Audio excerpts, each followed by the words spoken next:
Perfect harmony. Let peace live in me. Let this be the moment now. With every step I take, let this be my soul and mind. To take each moment and live each moment with peace eternally.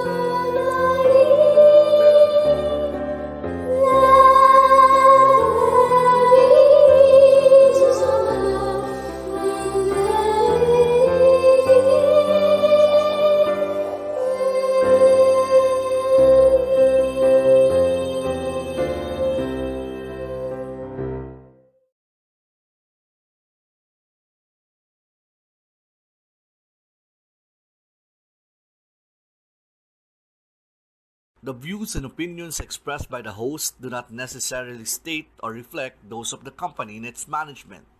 Furthermore, the views and opinions of the guest do not reflect those of the host, the show, the management, and the network.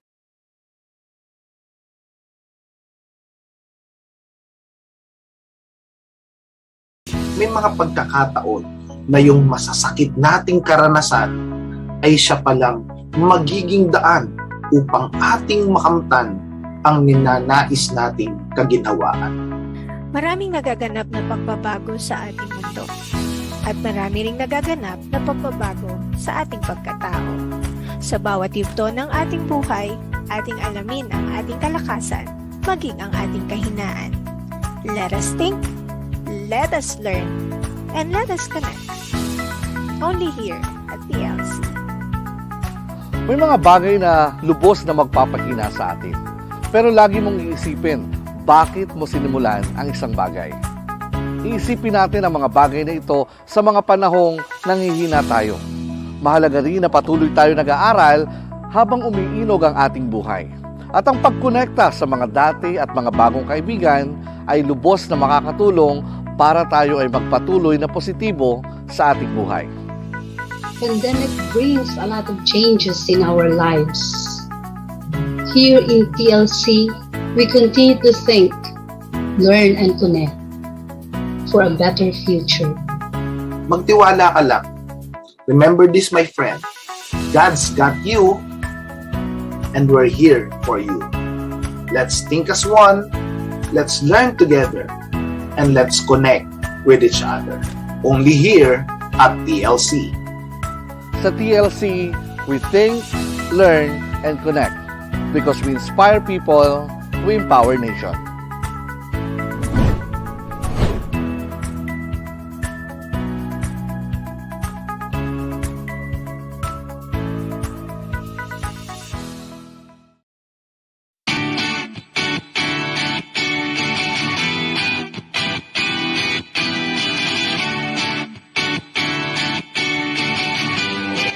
Halina't magkape at kausapin ng Panginoon everyday.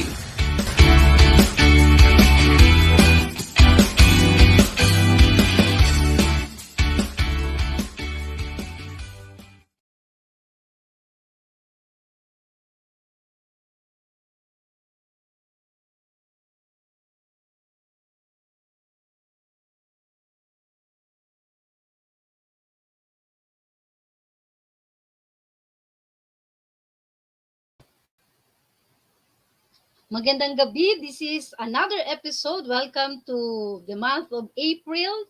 So we have a new episode this evening. So we do have a very beautiful and engaging and informative episodes last March, with Dr. Arwin Serrano. And this evening, we do have another conversation. I would like to thank everybody, especially for our viewers who continue to support Students and me here at Talk Lives channel. This is now our sixth season. Imagine, nakasurvive po kami amidst pandemic. And I would like to thank God for giving me two equally beautiful and supportive ates who really said yes to my invitation to be one of the hosts here in our program, Students and Me. I would like to welcome Ate Rose Gaid. Hi, hello, good evening. So once again, good evening, Lord. Once Hi, again to Ate. Good our evening. viewers, no. Tonight we will have a very, very super interesting topic with a very, very interesting speaker, and I hope you will all enjoy and learn a lot from our episode tonight. Okay, Lord. Wow. Wow. Thank you. Welcome, Ate, and good evening. So another one is thanks be to God. No, her internet connection is doing well this evening. So I would like to welcome Ate Mercy Tabuklin.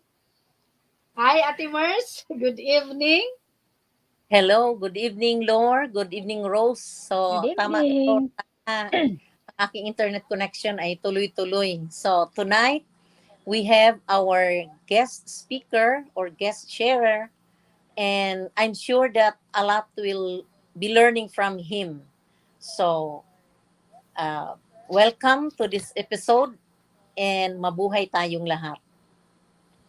So last month po, we do have series of conversation with Doc Arwin Serrano, no? He talked about ibuboto ko, maka-Pilipinas, maka-Diyos, maka-tao, makabayan, at makakalikasan. And we ended up with the 3 R's. Ano nga yung 3 R's natin, ate? Nung tawag nito, no? We do have a very beautiful conversation with Doc Arwin. And we shall continue. So parang because Doc Arwin is really very active in PPCRB, which means that the Parish Pastoral Council for Responsible Voting. It is a non-partisan organization. We continue this month our conversation on elections, and we have a young, vibrant, and active guest for this month of April. And he is really involved with the youth, no? But before anything else, we would like to greet the people of Dumaguete, atong i-greet ang mga taga Siquijor, Cebu, Bohol, who will be watching us, no? From DYWC, Teleradio Channel 51, Field Products Cable Channel of Negros Oriental, with their station manager, Father Ramonito Maata. So our theme for tonight, very exciting, no? Gen Z, social media, and election. Grabe, tatlo talaga ito, no? But maybe if we cannot really finish tonight, he will still be with us for this month of uh, April. I know April. our guest sharer this evening really is very dear to your hearts, no? Because you were with him, no? You were with him. Yeah, So yeah, for yeah. our viewers, our guest for this evening is a faculty member of the Theology Department of Ateneo de Davao University. And sabi ko nga sa inyo, his heart is with the youth because he is the moderator of the student government of Ateneo de Davao University. And he is also a suit speaker here in the Archdiocese of Davao. And he is a faculty also of the Ignatian Institute of Religious Education Foundation at Holy Cross of Davao College. And he is one of the hosts or the moderators of our talakayan here at the Archdiocese of Davao. This is an information, a conversation about our elections this coming May 2022. But without further ado, we will have to welcome Mr. Lunar Fayloga. Yay! Welcome, Ito naman ako sa Lunar. kanya. Good evening to all of you. No, it is with great honor and pleasure that I am part of this conversation. Are we allowed to speak in Visayan, or do we have we can Ah, speak. We will try our halo-halo. best, sir, but we can mix it up kasi may makikinig Okay. man sa atin. Sa from Yes. ano. So I'm happy Okay? to be here, and hopefully we have a very lively and meaningful conversation. Thank you. Thank you for your invitation. Yeah. Sige. So, our theme for tonight, Sir Lonar, is did I ask you really to give me what is it, Generation Z, social media, and election. Very exciting, and I am very amazed with the Generation Z. So, Ate Rose, batuhin mo na. You first ask the question to Sir Lonar so that we can start our Okay. conversation. Madali lang ba yung isang oras, di ba? Yeah, Very ano yeah. lang. Yeah. Okay, Nar, before you will start your wonderful sharing tonight, I would like Talaga. to just curious, no? What's your take of the Gen Z? Well, basically, no, I would like to tell you no na who are this Gen Z, no? Mm. So, ito yung silang mga youth natin, no? They're really the youngest of our generations. They were born approximately after 1995. Mm. Okay? No? Mm. So they are not the millennials. Yeah, Okay? Mm. yeah. So Oh, sometimes younger we- than the millennials. they are younger than the Ah, millennials. But they are of voting age. Are they of the voting At age this na? time, a lot of them at this Okay. time are already at the voting age. Okay. So Oo. 18 So, Mm. above. una, no, Okay, okay. ipaklaro natin na the millennials are a little older than the Gen Z. Now, Mm. Mm. the Kaminar. Gen Ano kaminar? uh, you belong to the eternal generation. Baby boomer, imagine eternal boomers. generation. Eternal beauty generation. So no, Okay. uh, when we speak about Gen Z, you know, they are really a very interesting generation. Ah, Mm. and first and foremost, our task when we are not just when we speak of them, but at the same time when we relate to them, first and foremost is we have to understand them. Yeah, Okay? Yeah. tama, We tama, have to tama. That's understand true. them.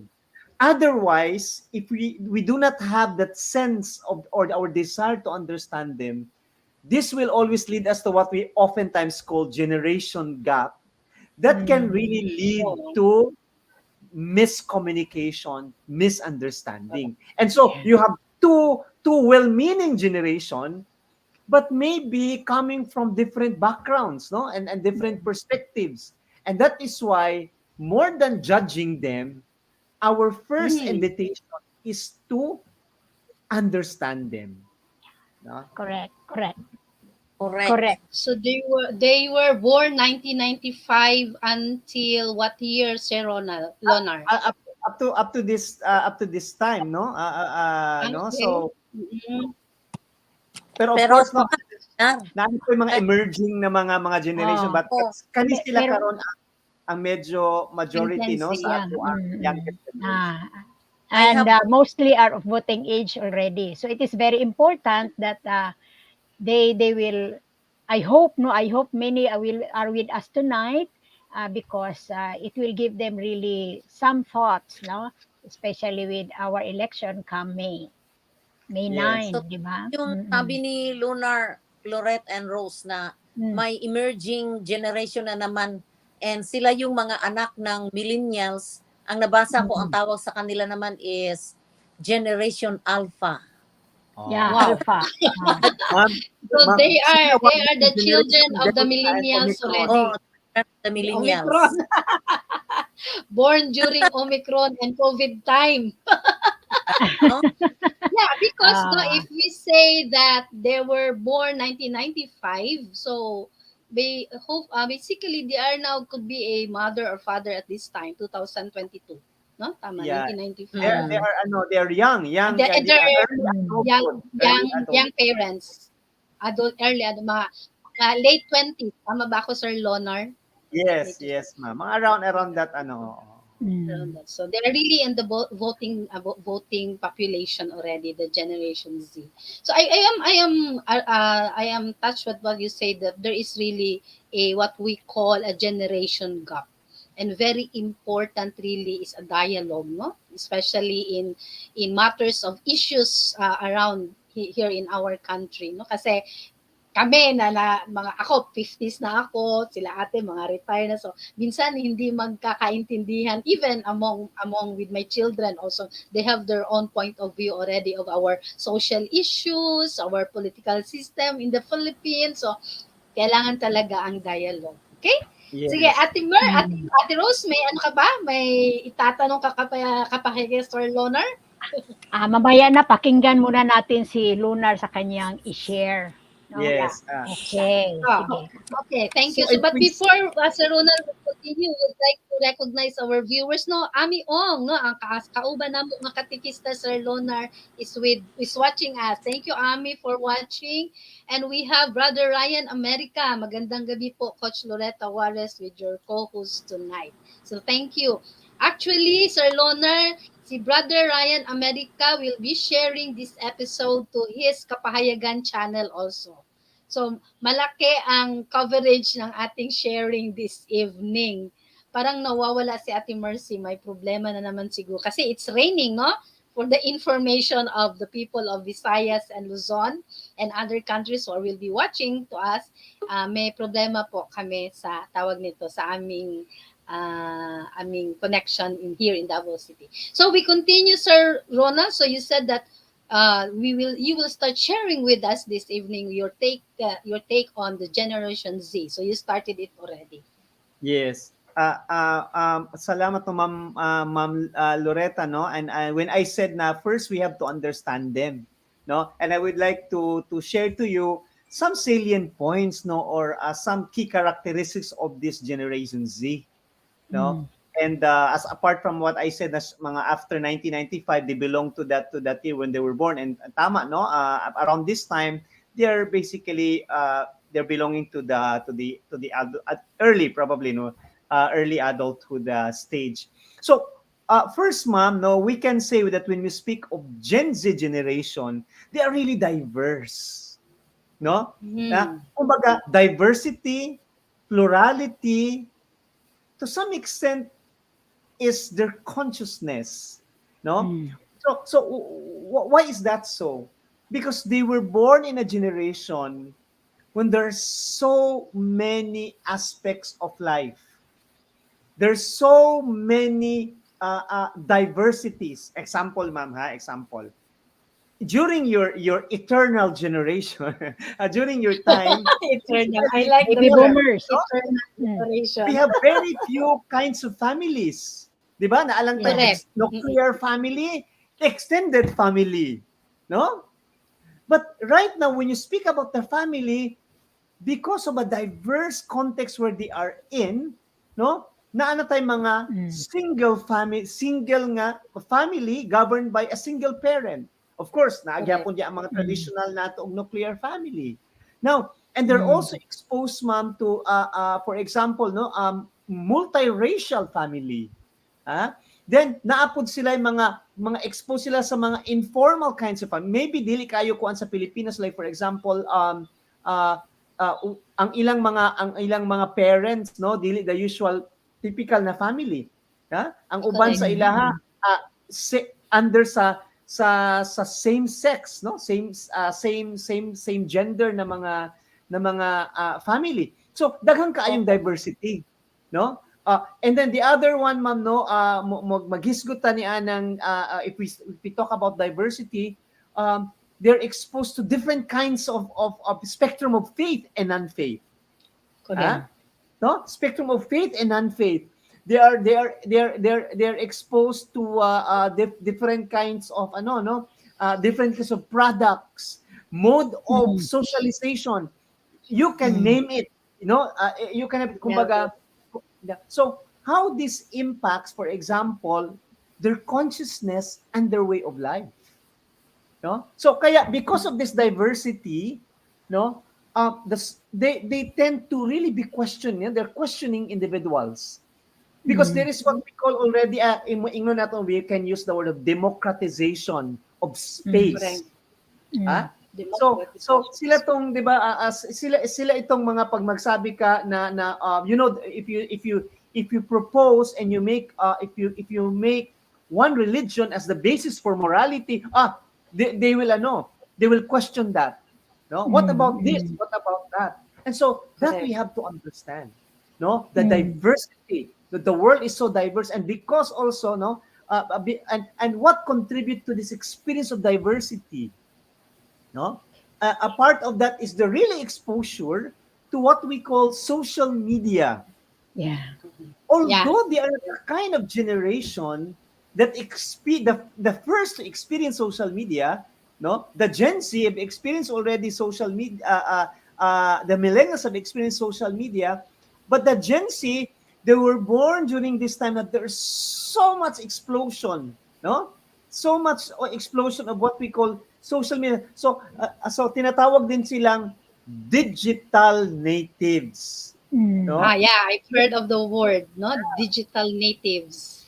So they were born where this digital world is at its peak, and as you can see, we experience it now, di ba? If you Mm. Correct. remember, they are into Facebook, and now they're Yeah. into Twitter, now they're into Instagram, they're into different types of social networking apps, and while your generation are still starting to catch up.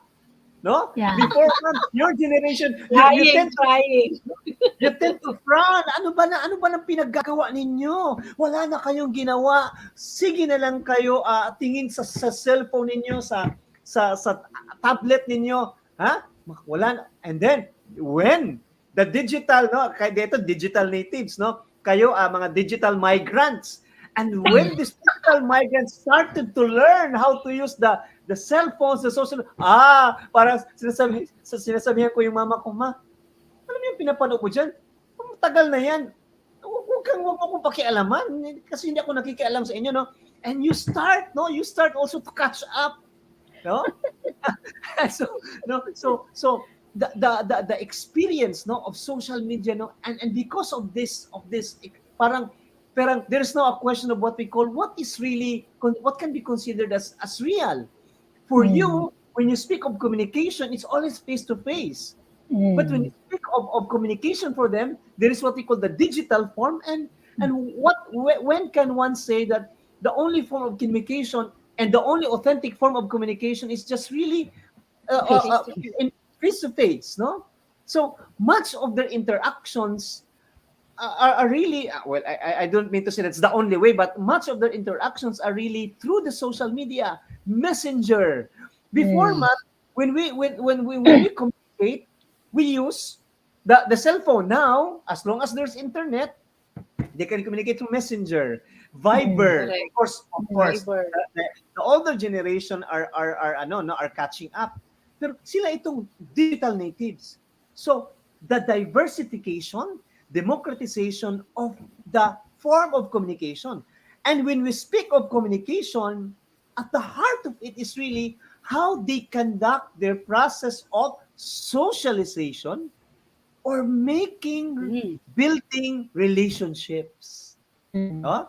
So you very cannot say na important. ganyan puro kayo internet, ano, hindi totoo yan.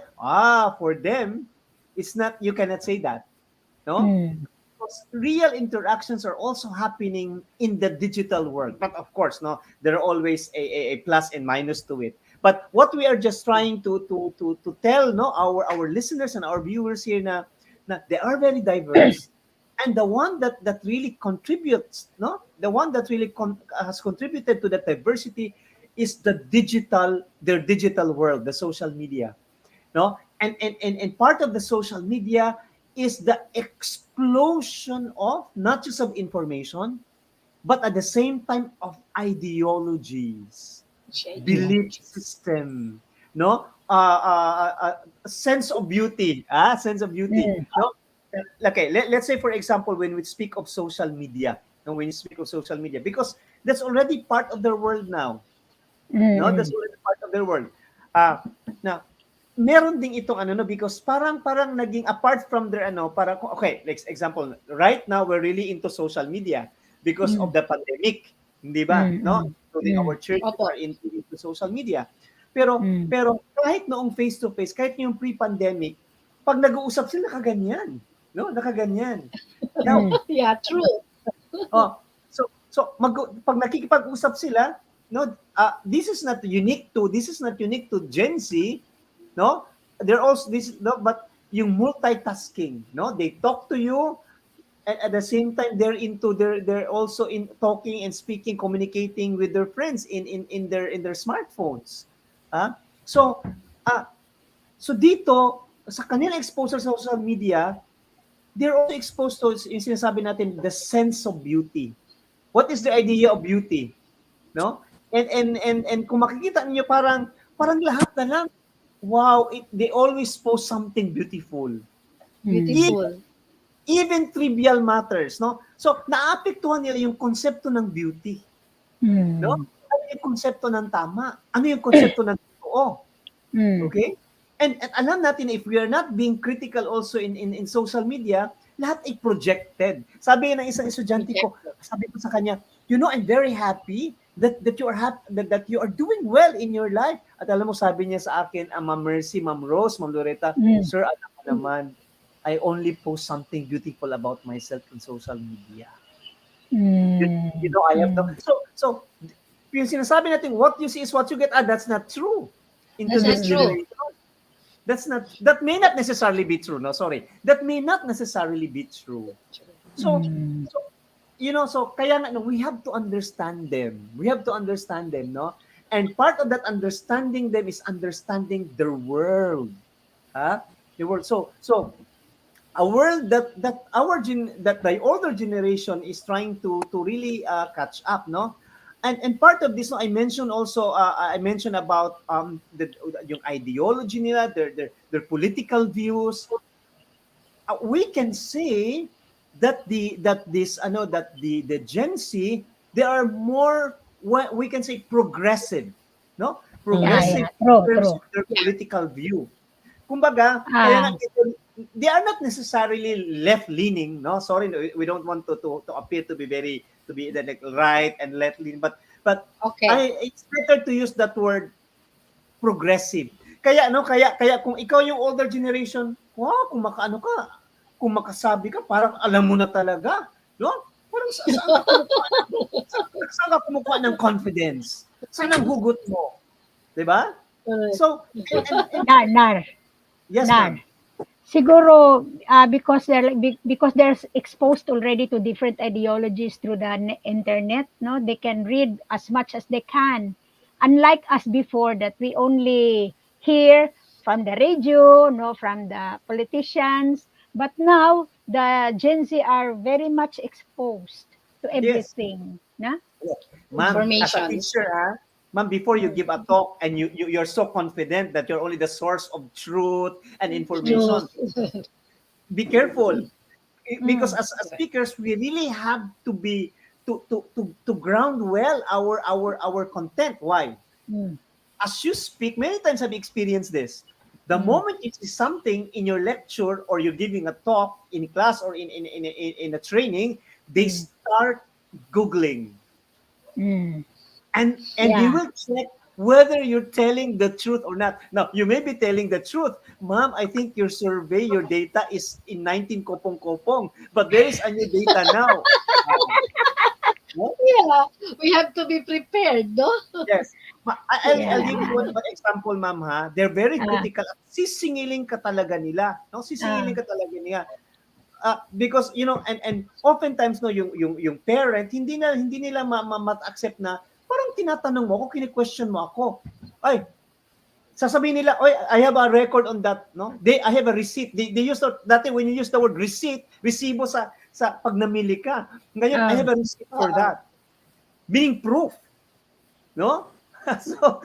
So yeah, I mean, they're very interesting as a generation. Now, of course, every mm, generation mm, has its downside and its gifts and wounds. I must say, no, legacies also. Now, mm, so like, I will ano, like for example, when it comes to why they are politically progressive. Sabi nga, ma'am, no, they're so exposed. mm, So, not when we speak of political views, we are not talking here of our election, ano ha, election political parties.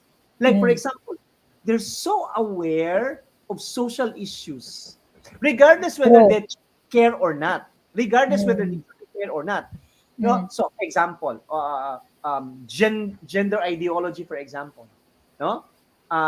The LGBTQ rights, for example. Mm. No? They're also aware of environment, no? No? And they're also for example, no, like connected ito sa politically progressive. Merong term, ma'am, sa kanilang generation, tinatabi nating walk. Parang past tense ng wake. You walk na. Walk. W-O-K-A. Not the walk, no? K-E. But, parang mulat. Walk. Yan. So tinatawag din sila mga walk generation. Mm. What does it mean, no? When you belong to that generation, walk generation? They're very critical with government, with persons in authority, with the church. Kaya ma'am, no, parang pa-walk. Kaya sinasabi yan, ay, itong mga bata ngayon, pa-walk. No? Kasi parang walk, parang mulat. They're socially aware, but yet, you know very well that the truth are oftentimes they have just gotten from social media. Yeah. Mm. True. No? Correct. And so some are critical, some may not be critical. No? Mm. So kaya ang kanilang parang merong disconnect, or sasabihin natin na parang may mali sa sinasabi ng mga especially public persons. They criticize it, no? They condemn it.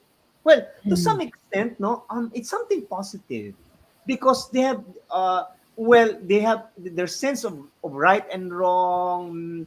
Of course, it's really complicated, no, in actuality, but they are critical with persons in authority, no? Kaya kasi expose sila, eto nga ngayon, tingnan mo dito sa States, tingnan mo doon sa Europe, tingnan mo dito sa Pilipinas. That's wrong. You are that's a politically incorrect. They have that kind of consciousness. Mm. Correct. Pero dito na yung pumapasok yung sinasabi natin na nakaakibat ng woke culture, no? Ma'am, 'di ba I mentioned about yung cancel? Yeah. But Kasi Sir ano Lunar, yung cancel? before we will continue, we will recognize a comment, no, from Coach Ismenia Katabay Celeste. She is also a teacher by profession, a retired teacher. Kasamahan namin sa Talk Live channel. Sabi niya, social media is a great help to connect with people who are far from us, but it is still encouraged to communicate with people via face-to-face. We really need to embrace and catch up with our technology in using social media. The question is technology, social media, a bane or a boon? We need to balance with great care. Ako di marunong pero nagsisikap at nangangapa. Yes. Yan. Ma'am, Thank you very ma'am, much, ma'am, Sis Melia. Ma'am, Yeah. thank you for that, no, a bane and a boon, or it's a blessing and a curse, no? Yeah. Yes, and social media basically these are what we call it has no moral implication, like for example, but how do we utilize the gift of social media? No, because even the church now is using social media for evangelization, especially during this COVID time. Pero eto, ma'am, Oh, yeah. and I would like to appreciate, no, yung comment niya. We have to teach them, no, the importance of a human to human interaction, no? Correct. And if hindi natin sila ma-realize kung ano ang kawalan minsan, no, pagdating sa digitally mediated interaction, no, I think we will be losing a lot, no?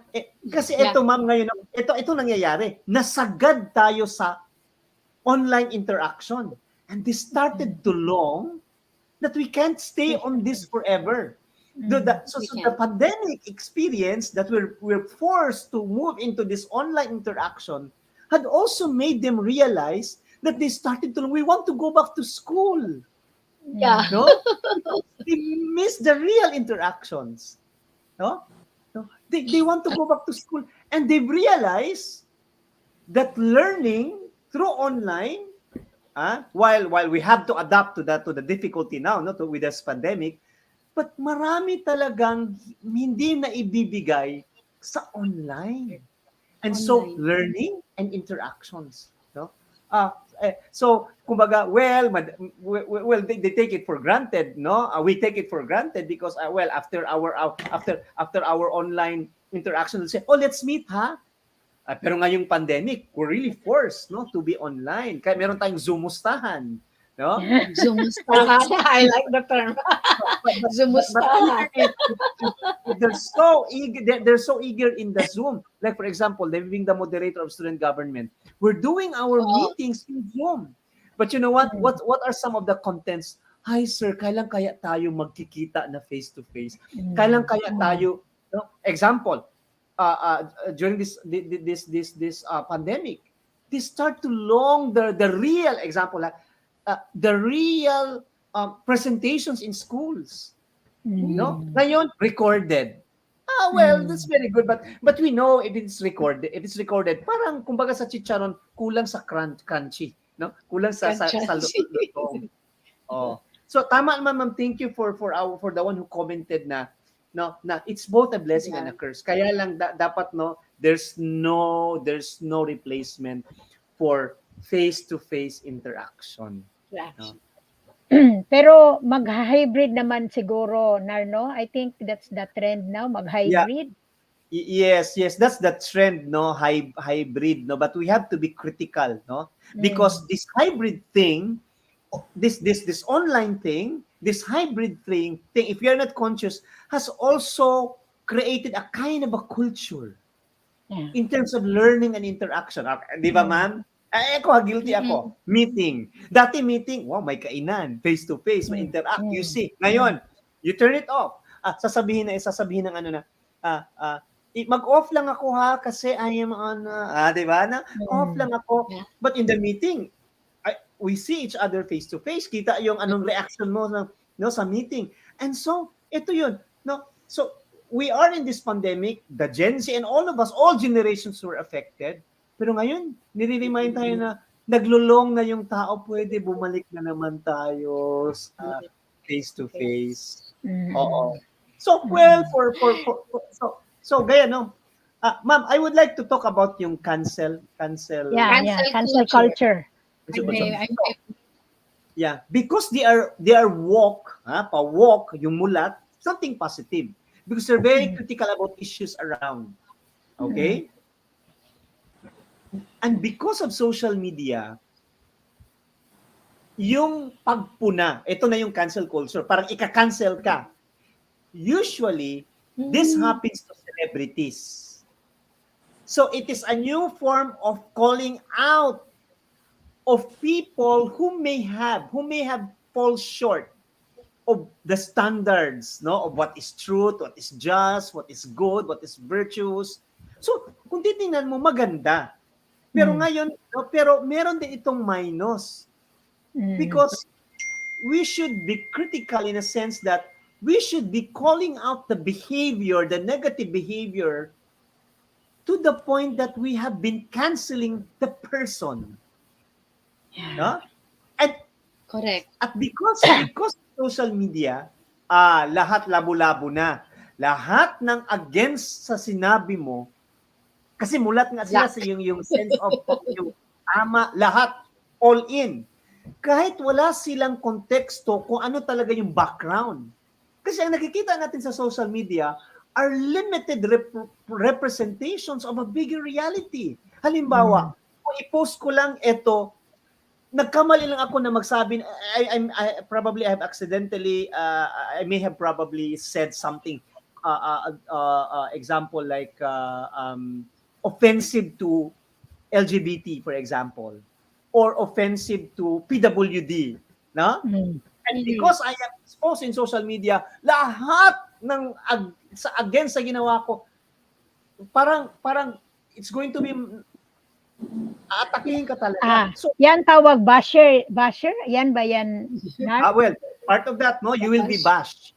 Bashing. Okay. No? You'll be bashing. So ngayon, now, bashing. You will have likers, you have bashing. Now, you talk about bashing, ma'am, if I may, just tell me if meron kayong tanong, ma'am, ha? Now, yes. Because they are digitally native, wala sila sa social media, eto ngayon, dati meron tayong tinatawag, no, the self. Meron tayo na, meron tayong Mm. authentic self, the real Mm. self. Ay, Mm. merong digital self. Digital self. Oh. No. So, yung sense of self nila, yung identity nila ay oftentimes, no? Oftentimes pattern from what they usually see, no? Kaya nga, if I could remember, Pope Francis in Christus Vivit, no, yung document ni Pope Francis for the youth, sabi ni Pope Francis, reminding the youth, everyone is born to be original, but Mm. many people are dying as photocopies, Mm. no? Ah. Sabi ni Pope Francis, sabi niya sa you, don't let this happen to you. Mm. Kaya yung konsepto ng paano magiging masaya, kaya people also makikita mo parang they're so interactive and yet they're lonely. Mm. Parang they're so into it. Pero kaya minsan merong critical na pagtingin diyan na the reason why they're really into social media because they can't afford to be alone because it's lonely. Or to cover up for the loneliness. Mm. So pag titingnan mo lahat, oy, anong uso? Ano ngayon? So, and they feel lonely. Why? Because every time, everything, as they browse, no, sa kanilang browser, hindi lang sa Gen Z to, sa lahat na ito, ha? Mm. The post of my friend, my high school friend, my batchmate, my classmate is always be more beautiful than me. And so they feel sad. Now, ma'am, you talk about bashers. Not just bashers, likers. And so where they do they anchor now their sense of worth? How many likes do they have? Mm. Yeah. And they have a term what we call validation. Kanang yung term na validation, may pa-validate ka ng ID, Oh. magpa-validate ka ng document. The term validation now is being used as a kind of affirmation. How many Mm. likes you get? You post something Mm. beautiful, you post something sexy, you post something parang travel, no? Mm. Likes. Wow. So their sense of worth in a way is being affected by the like. So parang, wow, you're being validated. Wow, you have a lot of you have a lot of likers, you have a lot of how many comments you get. Galing Mm. mo. Or Digital information and yes, validation. yes. Or you end up being bashed. Mm. So we have, excuse me Sir Lunar ha, we do have a lot of, hindi ko nakikita dito lang sa aking ano, so among mga igsoon nga katikistan na minaw sa imo nga karong gabi una, no? We have, as I mentioned, we have Ami Ong, we have Arning Ramos, no? Doc Arm Ramos is watching, and we have Heads D is watching, the one, the campus minister of your high school department at she's also watching, your campus minister of the high school, the junior high school department of Ateneo Davao University. So she is also watching. Igsuon pud namo ni nga katikista si Head. Okay, so imagine, no? I've really seen that there is really a lot of idealism. There is the sense of what we call validation. No, sabi mo nga, Sir Lunar, pero you've mentioned that as they go along with this kind of realities, you would say that this is idealism and reality. You mentioned that this should be guided by truth and charity. No, Yeah. I would Mm. like to Yeah. highlight on that aspect. Yes, You ma'am. No, I think this is really coming from the Saint Paul, no? To with that a reminder mm, for us to always live the truth in love. yeah. Because we are all attracted, not just the Gen Z, no? We are all attracted to truth. Kaya ito nga yung sa social media eh. Ito yung truth Mm-mm. ko. This is my truth. No? But when we really speak about the truth, there's generations nowadays will speak about alternative truth. Meron bang alternative truth? No? No? Pag, pag truth yan. No? There's no Mm. alternative truth. No?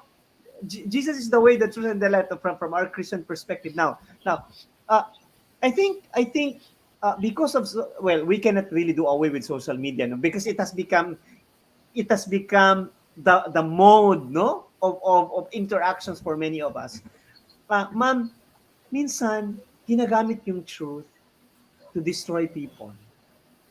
Ginagamit yung truth dahil nagkamali, totoo naman, nagkamali siya. Totoo naman, parang hindi maganda yung kanyang sinasabi. Totoo naman, offensive yon. Totoo naman, he was so insensitive. But, and people can use the truth instead of building up the person, destroy. Destroy. No? And that's why we're reminded, no? It's good to be reminded by Saint Paul na, yes, we have to live with the truth and the ultimate truth. We should not forget that. But this truth must also be lived out in love. No? Kaya, ma'am, sa social media, pag nagkamali ka, maraming magbabash sa'yo. Pero nawala na rin yung, kaya meron nagsasabi na, I'd rather be kind than Right. be right. Mm. Kasi minsan ngayon doon din ang nawawala, no? Yung pagiging kindness kasi sa social media ngayon, ma'am, merong parang ano ba, parang it's always a competition, no? O sino yung makakauna, no? Ako una mag-share, ha? O anong pinaka breaking news, ha? Di ba? Makikita natin yan, breaking news. Ha? Yeah. So, ang chismis natin, social media na rin, no? Ang mga marites, mga tolets, mga ano, we are always in competition. Who's going to first tell the truth? Ha? Who's going to but pag nakalimutan natin to, that we have to really to be critical in social media, including our Gen Z, well, you know, they have to be guided. Just like any generations, they still have to be guided by the wisdom of the older generations. Ma'am, ako, when I was still in my 19 and 20 and 22 years old, I was so idealistic. Hindi ko naman inalis yung idealism. Pero now I come to terms with the complexities of the world. That we are called more than ever to know the truth, but to also love. And so one younger generation asked me, "Sir, what can you say that you have grown into a mature person?"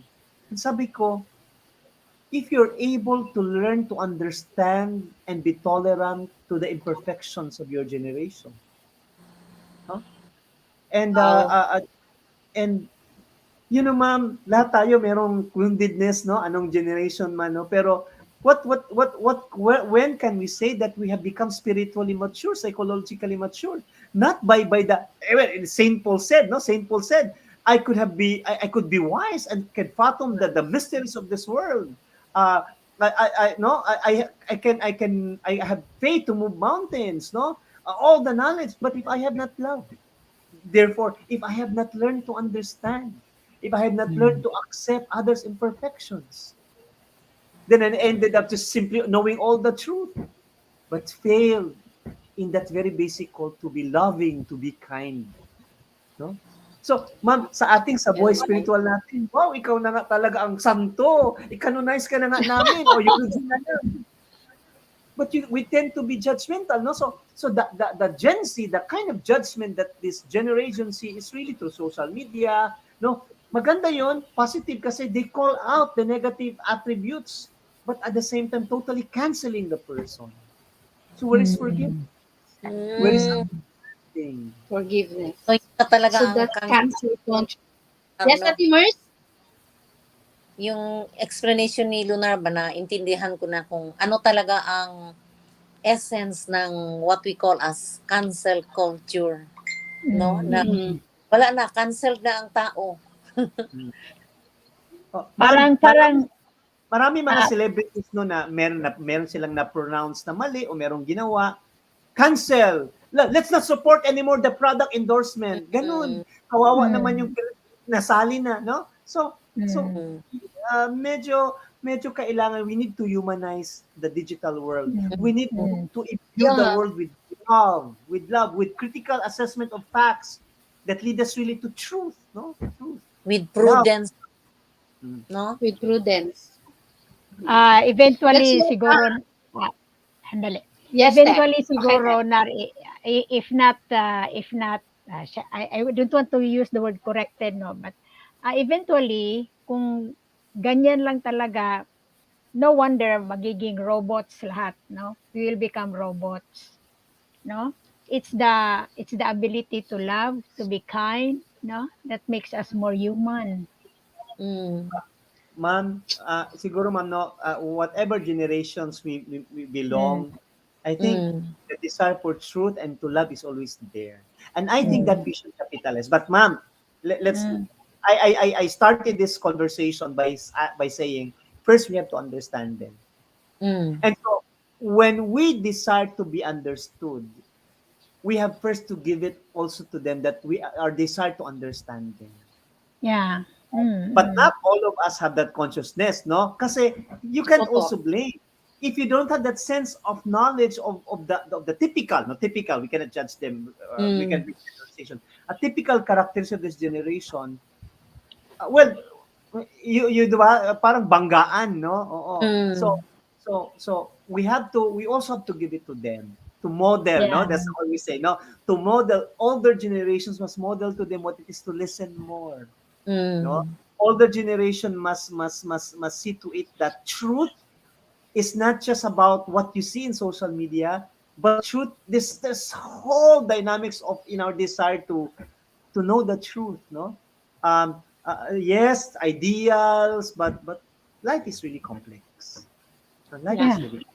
Mm.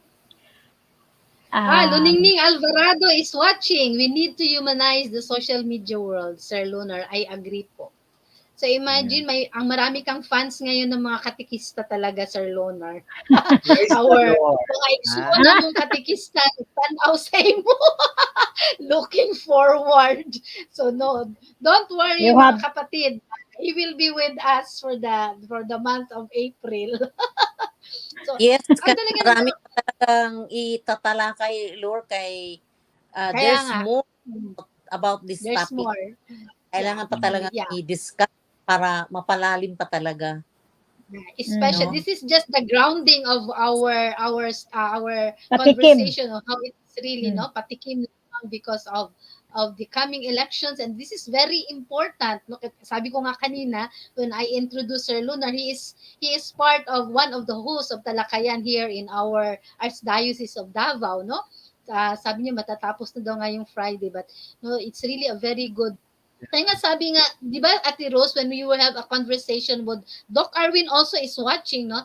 Sabi nga niya sa atin na, minsan kasi di ba we are dreaming, no nga? Minsan kasi our political campaign is medyo hindi na talaga, I was just reflecting on that sa Lunar na sana kasi sabi niya we have really to look at the positive aspect of those who are really running kasi para talagang ang binubumba ngayon sa social media yung mga ang mga lumalabas yung mga negative aspect ng yeah, mga yeah. those who are Tapunan running. Sabi nga putik. we have to Yeah, ma'am. matatabunan na yung sabi nga ni Yeah. Lun, sabi niyo we have to humanize also the Yeah. social media I would gradually. like also to take this, no, and sadly, no, I would say this, sadly that our Catholic Church in the Philippines is so divided that some took Correct. a very partisan stance, and some tried to not to take that partisan stance of endorsing specific candidates. Ma'am, ganito ha, this is my sometimes Yeah. we forget our the teachings of the church ba, that none of us really has the monopoly of evil doings and goodness. Of course, we are Yeah, created that's it. to God's image and likeness, and that's our original. Pero when we tend to look at one candidate and as if he's the embodiment of evil, of immorality, then then Yeah. it is also a kind of judgment on in us, because as faith we Mm. always recognize that even the murderous person in the world has always that chance, no, to change, no. Where's now the role of grace, the role of the Spirit, or we try to embody one candidate as if he's the embodiment of integrity and morality. Either way, no, Yeah. either way, That's it. we should not forget na, including this generation, the older Mm. generation, the coming Mm. generation, we have our own woundedness. we have our own Me gifts too. to society. And so, you know, kailangan na wag Ah, natin kalimutan na nandiyan ang espiritu ng Diyos. yeah, Ma'am, yeah. ma'am, That, ganito ma'am ha, in our life, real talk, many times that we have judged so many people in our life that he's this, he's that, correct. and it turned out to be a slap on our face. Yeah, Because the person turned out to be a the different opposite. person. Mm. No? The Yeah. different person that we Nar, kwan din gani Lunar, if we will try to look at the Bible, not ano yan, yung generation ni Jesus, hindi man sila mga perfect people. They are imperfect people, no? Yun bang, we never can tell, no? The imperfections, our imperfections can make us pleasing to God by the way we make an effort, no, to really live, to really try to do what is true Yeah. despite our imperfections. Ma'am, Hindi lang should you, mag-judge. Yes. ma'am, should you decide no na we continue this topic, no, I can bring a Gen Z. I can bring a Gen Z with yeah, me and be part of yeah, Oh, this. that's that's very good. nice. That's very nice. I'm also Oh. I also asked some of my students to video, no, ano talaga yung gusto nilang, what are their expectation for those Mm. who will win for the coming election. So there Mm, were mm. two said yes already this afternoon, so si-send na sila ng video sa akin. So that's it, no, so that we have a lively conversation Yeah. because it's 7:56, no, so simula lang po ito mga kapatid, no, those are we'll be replaying this conversation with Sir Lunar tonight. So this is just, kaya nga lang po, we will be announcing that we will have a break next week, no, Sir Oh. Lunar, Oh. kasi it's Holy Week. Holy Yeah, Holy Week na po kasi. This coming Sunday would be tawag nito, the Palm Sunday. Palm Sunday already. And so because we do have also activities in our parishes, and that's why we have a moment of silence for the week. So we will see each other after the Holy Week, Leonar. No, I would like to so that, but still we can continue until May. No, we can continue before the elections. We can still continue Yeah. the conversation Meron pa because isang this is, Tuesday before the election. oh yeah, yeah, Meron pa. because this is Mm-mm. very May 3. important, especially if I'm not mistaken, so Lunar, no, the generation Z and up to now the millennials, sila talaga yung ang malaking percentage ng ating voting Populations, ha? population this time. So this Tama, is You really tama. know, very Pope Francis reminds us that they are indeed not just the future but the present of the church, and so the present yeah. of our country. No? Mm. So we have Yeah, really yeah. to. I hope that we can invite our students to watch and replay this conversation of ours tonight. Very very informative talaga. Imagine I just learned na ano pala tayo, mga digital migrants. And sa mga digital natives, no, we are learning, especially that we are into online teachings already. So minsan nga magagalit na yung anak ko, na how do I do this, diba, sabi ko, mama, tinuturuan na kita, I forgot, sabi. Well, yes, Now ma'am. I'm learning, Totoo I'm yan, really no? learning. Because they are wired, no, their brain is wired, Yeah. so it's very easy for them. Pero just imagine, Mm. I also taught my mother, no, how to use the smartphone. My God, up to Oo. now she has not mastered it. Ako, gimaster ko lang yung kailangan ko. Yung hindi, Yeah. hindi na. And ma'am, pag meron siyang hindi alam, sasabihin, sira na to. Bakit sira na? Kung no, it's not, hindi yan sira. You have to probably press something there. Really, Nar, Minsan nga, what you shared tonight is really an eye opener, no, for everyone. Yeah. Thank you very much, Nar. That's very beautiful. so magpa-parting words na tayo because it's 7:59. So grabe, ang dali-dali Oh, talaga bilis. ng panahon. So Sir Lonar, so your challenge, your words to our viewers and for those who will be replaying our conversation tonight. Yeah, very quick. This generation, the Gen Z and all of the generations, they have their gifts, they have their woundedness, no? And so our task is to understand one another, no, and share, converse in what way we can meet together to create a better Philippines, a better church. How? Yeah. Always seek the truth in love. Always seek the truth and live the truth in love.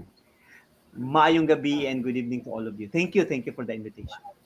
So, we will have more with Sail Lunar. Ate Mercy, para na talaga tayong ano no, nakikinig lang tayo talaga kay Sail Lunar karon. Very inspiring and informative.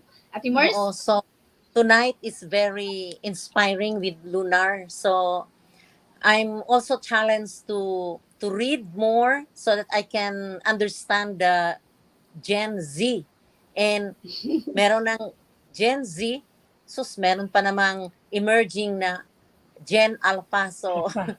kung hindi tayo mag-accompany, these people need our accompaniment. But like what Lunar said, we have also to have good direction so that we will be able to accompany them. Kay kung tayo hindi sigurado, paano na lang tayo maging model nila. So yan lang, and we hope that we can still have Lunar until May 3, I think. May 3. We will have him. We will have him. We will have him. We will have him. We will have him. Maybe he will also share with us his experience with the talakayan, no? Because this Mm. is also very important, no? Okay? Mm.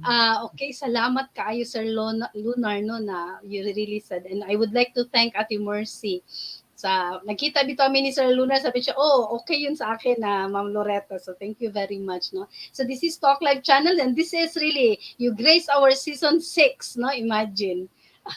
Na kaning akong duha ka ate, ako ning gimbita last September. So because I started alone with this program. So Mm. this will be aired every Tuesday at 7 to 8 in the evening. So maayong gabi sa tanan. I hope the people of Siquijor, Dumaguete, Bohol, and part of Cebu would be listening to us, and they will get a lot of information and inspiration. Very inspiring topic for this evening. So good night, everyone, and see you all after Holy Week po, so that we could also have our rest for the Holy Week and makakapagnilay-nilay tayo, yan sabi talaga. And we will be inviting you. We will have a live telecast of our 7 last word reflection on April 15. We will start at 12:30. We do have our coaches, our host of Talk Live channel will be sharing the reflection on the 7 last word. We only have a special guest, Dr. Arwin Serrano. He will be sharing with us the second word of Jesus in the second word of Jesus on the cross. So that would be our very important activity here at Talk Live channel on April 15 at 12:30 noon. Okay? Maayong gabi. Salamat. Magandang gabi po sa ating lahat. Okay, see you. See you.